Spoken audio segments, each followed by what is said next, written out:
पिछले 4 दशक से 40 साल से दिल्ली के सभी hotel, restaurant, guest house, auditorium, swimming pool और सभी मनोरंजन स्थल पे चलाने के लिए लगभग 2-3 जगह से उनको लाइसेंस लेने पड़ते थे।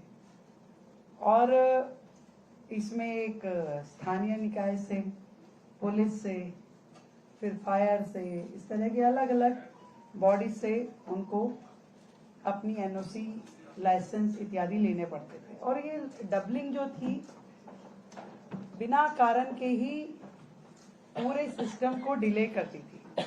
दोहराव था हर जगह। पहले आप लोकल बॉडी से लो, फिर पुलिस से लो, फिर एक डिले करेगा, फिर दूसरा डिले करेगा, फिर उस पर छोड़ेगा, पहले इसका लेके आओ तो इसका होगा और इसका लेके आओ तो इसका होगा। और इस सारे चक्कर में दिल्ली की लगभग 25,000 एस्टेब्लिशमेंट्स और जिसमें कि लगभग 15 से 20 लाख लोग जो काम करते हैं वो बिना किसी कारण के हैरेस हो रहे थे। और मैं समझती हूँ कि इस निर्णय से, जबकि ये पूरा काम जो है अब दिल्ली पुलिस से पूरी तरीके से हटा लिया गया है, इससे लोगों को बहुत बड़ी राहत मिलेगी।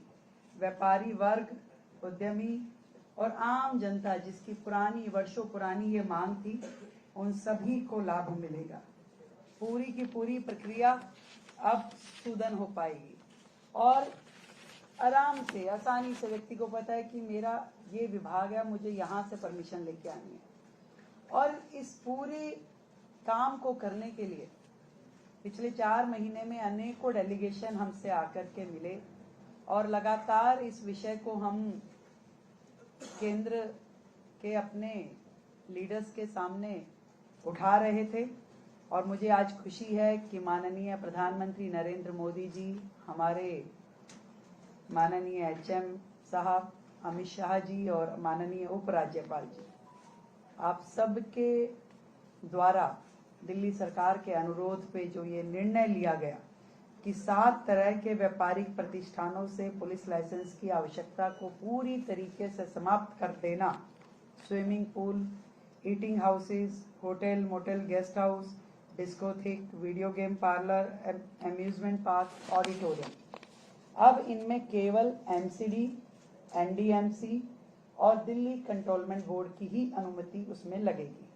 और एक ऐतिहासिक जनहितैषी आदेश मुझे लगता है कि ये दिल्ली के लिए है, जो कि आज से पहले कभी भी दिल्ली वालों की ये डिमांड पूरी नहीं हो पाई थी। अब अलग अलग विभागों से लाइसेंस ना लेकर के केवल कंसर्न्ड महकमे से ही आपको लाइसेंस लेना है। एक तो आसान प्रक्रिया हो गई, ऊपर से समय की बचत और खर्च की भी बचत। ईज ऑफ डूइंग बिजनेस को मुझे लगता है कि इससे बहुत ही बड़ा बल मिलने वाला है। लोग प्रेरित होंगे अब इस और काम करने के लिए। और दूसरी दिशा में पुलिस की भी जो एक्चुअल जिम्मेवारी है, अब उसको निभाने के लिए भी उनको ज्यादा वक्त मिल पाएगा। अब पुलिस अपना पूरा ध्यान जन सुरक्षा पे, कानून व्यवस्था पे केंद्रित कर पाएगी।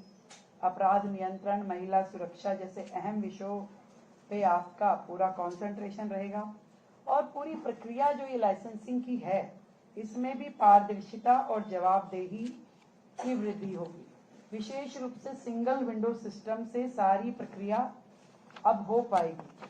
तो ये व्यापारियों की बहुत पुरानी एक डिमांड, जिसको 27 साल बाद की इस सरकार ने अपने छोटे से अल्पकालिक कार्यकाल में पूरा किया।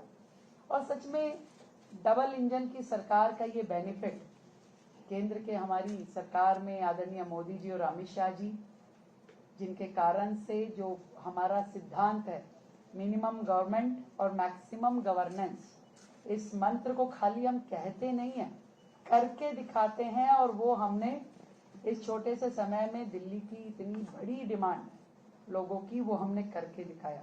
और केंद्र सरकार का ये सहयोग है कि दिल्ली को एक समर्पित, पारदर्शी और नागरिक केंद्रित शासन व्यवस्था दी जाए।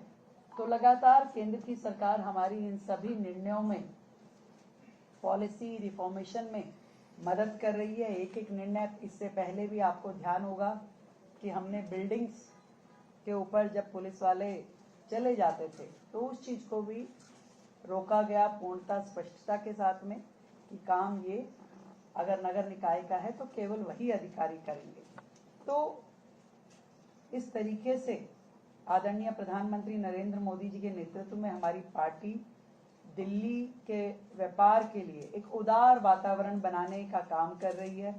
अब हमारी सरकार व्यापार में आसानी के लिए और अधिक सुधारों के लिए समर्पित है और आगे आने वाले समय में भी और भी जो समस्याएं हमें दिखाई दी, समझ में आ रही है, उनके समाधान के लिए भी हम कार्य करने वाले हैं। लाइसेंसिंग व्यवस्था को सुगम बनाना, जनता व व्यापारियों का सहयोग करना, यही हमारी डबल इंजन की सरकार की प्राथमिकता है। और लाइसेंसिंग प्रक्रिया में व्यापक सुधार हमारी इस सरकार की दूरदर्शी सोच, सकारात्मक प्रशासनिक दृष्टिकोण का एक प्रत्यक्ष प्रमाण ये दिल्ली के समक्ष है। और मोदी जी की देश हित की ये जो सरकार है, ईज ऑफ डूइंग बिजनेस जो हम बार बार कहते हैं, उसको करने की दिशा में दिल्ली लगातार अब प्रभावी तरीकों को लागू कर रही है। और ये केवल प्रशासनिक सुधार में एक बड़ा कदम ही नहीं है, बल्कि केंद्र सरकार की नीति और सोच का भी सीधा सीधा ये प्रतिफलन दिखाता है। इस निर्णय से न केवल प्रशासनिक ढांचे में समन्वय बढ़ेगा, बल्कि पुलिस को कानून व्यवस्था, अपराध नियंत्रण जैसे सभी कार्य करने में भी अब बेहतर समय मिल पाएगा। लाइसेंसिंग प्रक्रिया को सरल और पारदर्शी और डिजिटल माध्यम से अब संचालित किया जाएगा, ताकि नागरिकों को और कारोबारियों को इस समस्या का फिर से कोई सामना ना करना पड़े। इतना ही कह सकती हूँ कि दिल्ली की व्यापारिक शक्ति और प्रशासनिक पारदर्शिता को आज एक नई दिशा मिली है और दिल्ली में व्यवसाय करना और सरल, पारदर्शी और सम्मानजनक अब होगा। मैं इस बदलाव को जनता की भलाई का औजार बनाने के लिए दिल्ली को देश का सबसे सक्षम, सुंदर और सुव्यवस्थित राजधानी के रूप में स्थापित करने के लिए ये जो आदेश है ये माइलस्टोन साबित होगा, ऐसा विश्वास मैं दिल्ली की जनता को दिलाती हूँ। बहुत बहुत धन्यवाद। मैम, आपकी सरकार जो है भ्रष्टाचार को हटाने और पारदर्शी बनाने के काम आपकी नहीं है बीजेपी की। बहुत नीचे कर लो भाई। आपकी अलग अलग तो मैम ये जो सिस्टम आपने बनाया है ये कहीं ना कहीं दिशा में भ्रष्टाचार और सिस्टम ट्रांसपेरेंट है। तो अब जो एनसीबी या अन्य एजेंसियों में बात रहेगा तो उसमें पारदर्शिता को सुनिश्चित करने क्या क्या कदम है? बिल्कुल, ये अगला कदम यही है कि पूरे सिस्टम में मैंने कहा भी अपने वक्तव्य में कि पारदर्शिता लाना, सिंगल विंडो सिस्टम लेके आना, ईज ऑफ डूइंग बिजनेस करना, यही हमारे लक्ष्य हैं कि अनावश्यक एजेंसियों को हटाया जाए, कम से कम दिक्कतों के साथ बहुत ही ट्रांसपेरेंट तरीके से व्यापारी अपना ऑनलाइन रजिस्ट्रेशन करते हुए चीजों को आगे बढ़ाए।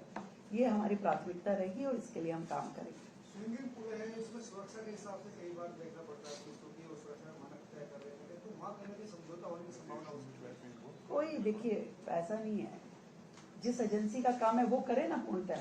उल्टा डबल एजेंसी होती है तो जिम्मेवारी इसकी है कि उसकी है, कौन तय करेगा? जिसकी जो लाइसेंस दे रहा है उसकी जिम्मेवारी है और वो पूरी तरीके से उसको सुरक्षा के जो पैमाने हैं उसको जांचे, उस पर काम करे।